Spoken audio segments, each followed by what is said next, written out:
एक खूबसूरत औरत के शौहर का इंतकाल हो गया। जब उसकी इद्दत पूरी हुई तो 2 आदमियों ने उसको शादी का पैगाम भेजा। एक उमर रसीदा मगर नेक और शरीफ, दूसरा नौजवान, खूबसूरत और पुरकशिश। औरत ने दोनों को पैगाम भेजा, मैंने तुम दोनों को कभी नहीं देखा, तुम मेरे घर आ जाओ, मैं तुम्हें पर्दे के पीछे से देख लूंगी, फिर अपना फैसला सुना दूंगी।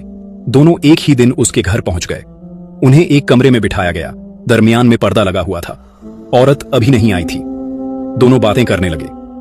पता चला कि दोनों एक ही औरत के ख्वाहिशमंद हैं।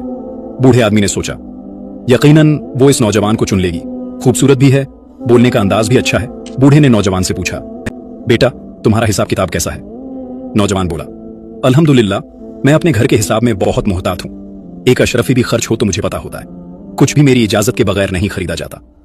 बूढ़ा मुस्कुराकर बोला, मैं तो इतना सख्त नहीं हूं, मैं तो घर वालों को अशरफियों की थैली दे देता हूं। जब वो खत्म कर लेते हैं तो आकर कह देते हैं, बाबा थैली खत्म हो गई। तब पता चलता है कि कितना खर्च हुआ। इतने में पर्दे के पीछे से औरत की खनकारने की आवाज आई। फिर उसने कहा, बूढ़े साहब आप कल निकाह ख्वां को ले आइए, मैं आपसे ही निकाह करूंगी, और भाई आप चले जाइए। वो दोनों हैरान रह गए, लेकिन औरत ने मुस्कुराकर कहा, मैंने खूबसूरती नहीं, एतमाद और सखावत को चुना है।